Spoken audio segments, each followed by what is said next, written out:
Ukraina dolzarb yangiliklari bilan dunyo yangiliklari o'z ishini boshladi. Rossiya kuchlari Belgorod viloyati yaqinida Ukraina armiyasining yashirin pozitsiyalarini yo'q qildi. Rossiya mudofaa vazirligi. Stoltenberg: agar Ukraina urushda yutqazsa, mamlakatda tiklaydigan narsaning o'zi qolmaydi. Rossiya Ukrainadagi urushga afrikalik yollanma askarlarni jalb qildi. Union. Putin nega Shoyguni lavozimidan chetlatdi? VCG: Ukrainaning havo hujumidan mudofaa samaradorligi ko'rsatkichi keskin pasayib ketdi. Rossiya kuchlari Belgorod viloyati yaqinida Ukraina armiyasining yashirin pozitsiyalarini yo'q qildi. Rossiya mudofaa vazirligi.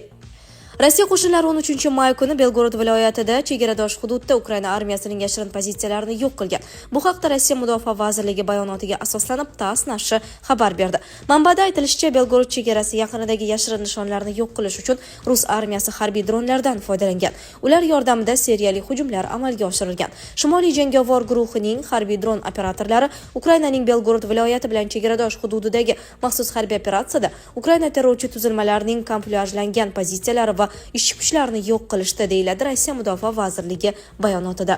Vazirlik ruslar tomonidan qo'llangan dronlar kamikadze dronlari ekanligini ma'lum qilgan. Ushbu dronlardan mamlakat chegara hududini himoya qilishda faol qo'llanilayotgani xabar qilingan. Chegarani qo'riqlovchi dronlar soatiga 100 km-gacha tezlikda ucha olishi ma'lum qilingan. Ulardan dushman artilleriya va harbiy texnikasini yo'q qilishda samarali foydalanish mumkinligi aytilgan. Rossiya rasmiylari yashirin nuqtalar yo'q qilinishi oqibatida halok bo'lgan Ukraina askarlari sonini ma'lum qilmagan. Ukraina tomoni ham hodisa yuzasidan hech qanday izoh bermagan. Stoltenberg: agar Ukraina urushda yutqazsa, mamlakatda tiklaydigan narsaning o'zi qolmaydi. NATO bosh kotibi Jens Stoltenberg Ukrainani qayta tiklash masalasini hal qilish uchun avvalo uning urushdagi g'alabasini tiklashi kerakligini aytdi. Uning so'zlariga ko'ra, agar Ukraina mag'lub bo'lsa, qayta tiklanadigan hech narsa qolmaydi. Urushdan keyin Ukrainaning tiklanishiga kelsak, biz birinchi navbatda uning g'alaba qozonishini ta'minlashimiz kerak. Agar Ukraina g'alaba qozonmasa, unda erkin va mustaqil Ukrainada qayta tiklanadigan hech narsa bo'lmaydi, dedi bosh kotib NATO yoshlar sammitida. U mamlakatni qayta tiklash masalasi kelajakda juda muhim bo'lishini, ammo hozirda asosiy ustuvorlik urushda g'alaba qozonish ekanini ta'kidladi. Stoltenbergning qo'shimcha qilishicha, aynan shu sababdan ittifoq mamlakatlar Ukrainaga ko'rsatayotgan yordamini kuchaytirish zarur. Uning so'zlariga ko'ra, NATO ham Ukrainaga mudofaa va xavfsizlik institutlarini tiklashga hamda mamlakatga har tomonlama yordam berishga tayyor. Rossiya Ukrainadagi urushga afrikalik yollanma askarlarni jalb qildi. Union. Rossiya afrikalik yollanma jangchilarni go'sht maydalagich deb ataladigan Ukraina frontining old chizig'iga jalb qilmoqda. Bu haqda razvedka ma'lumotlariga tayanib Union xabar berdi. Qayd etilishicha, Afrika korpusi Rossiyaning Xarkov viloyatiga hujumida qatnashgan hamda kattagina yo'qotishlarga uchragan. Yollanma jangchilar hali bunday urushga tayyor emas edi. Ruslar afrikaliklarning ko'pchiligi tirik qaytmasligini bila turib, jangchilarni oldingi chiziqqa tashlayapti, deyiladi xabarda. Qo'shimcha qilinishicha, Rossiya Federatsiyasi jangovar harakatlarda foydalanish uchun kambag'al mamlakatlardan yollanma askarlarni jalb qilishda davom etmoqda. Nashrning yozishicha, shu yo'l bilan Rossiya o'z yo'qotishlarini qoplashga urinmoqda. Putin nega Shoyguni lavozimidan chetlatdi? Rossiya mudofaa vazirligidagi o'zgarishlar va Sergey Shoyguning Andrey Belousov bilan almashtirilishi Rossiya prezidenti Vladimir Putinning Ukrainadagi uzoq davom etgan urushni qo'llab-quvvatlash va kelajakda NATO bilan qarama-qarshilikka tayyorgarlik ko'rish uchun Rossiya iqtisodiyoti va mudofaa sanoati bazasini safarbar qilish yo'lida qadam tashlayotganidan dalolat beradi. Bu haqda Amerika urushni o'rganish instituti o'z maqolasida yozdi. Mutaxassislarning qo'shimcha qilishicha, Belousovning Rossiya federal hukumatida qariyb 10 yillik iqtisodiyot vaziri lavozimida ishlagani va yaqinda mudofaa sanoati hamda uchuvchisiz samolyotlar sohasidagi turli mahalliy innovatsion loyihalarni boshqarishda ishtirok etgani uni Rossiya mudofaa vazirligi apparatini boshqarishga yaxshi tayyorlagan. ICVning ta'kidlashicha, Sergey Shoygu boshchiligidagi Rossiya mudofaa vazirligi yuqori darajadagi korrupsiya va byurokratik inersiya ayblovlari bilan kurashgan. Shu bilan birga rossiyalik harbiy kuzatuvchilarning doimiy tanqidlariga duch kelgan. Belousov samarali texnokrat sifatida kuchli obro'ga ega va insider manbalar uning Putin bilan ham ijobiy munosabatda ekanini aytishadi, deyiladi maqolada.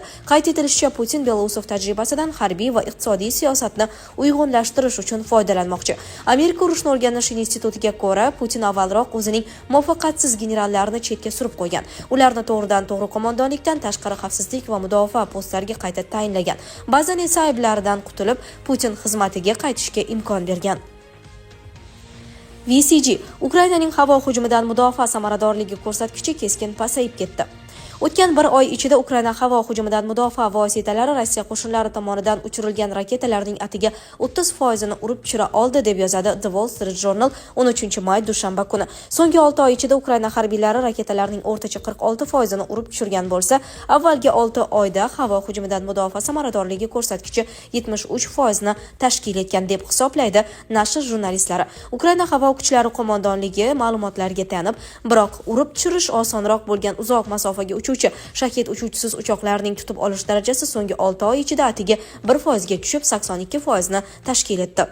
Ukraina havo mudofaasi samaradorligining yomonlashishi Rossiya dron va raketa hujumlarini kuchaytirayotgani, ballistik raketalar kabi kuchliroq qurollarni ishga tushirishi fonida sodir bo'lmoqda, deya ta'kidlaydi gazeta keskin pasayish sababini tushuntirib. Unga ko'ra, Rossiya qo'shinlari Ukrainaga zarbalar va dronlarning intensivligini so'nggi 6 oy ichida o'tgan yarim yilga nisbatan 45% ga oshirgan. Bundan tashqari VCG qayd etishicha, Kiev Patriot tizimlari uchun o'q-dorilarning keskin tanqisligini boshdan kechirmoqda. Ular esa bunday hujumlardan eng yaxshi himoya bo'lgan. Nashrning hisob-kitoblariga ko'ra, Rossiya Federatsiyasi o'tgan 6 oyda 114 ta ballistik va 46 ta gipertovushli Kinjal va Tsikron raketalarini uchirdi. Avvalgi 6 oyga mos ravishda 33 va 27 ta. Oxirgi 6 oy ichida Ukraina Rossiya tomonidan uchirilgan ballistik raketalarning atiga 10% ni urib tushirgan. VCG ma'lumotlariga ko'ra, u joriy yilning shu paytgacha Ukrainaga otilgan birorta ham S-300 yoki S-400 raketalarini urib tushira olmagan.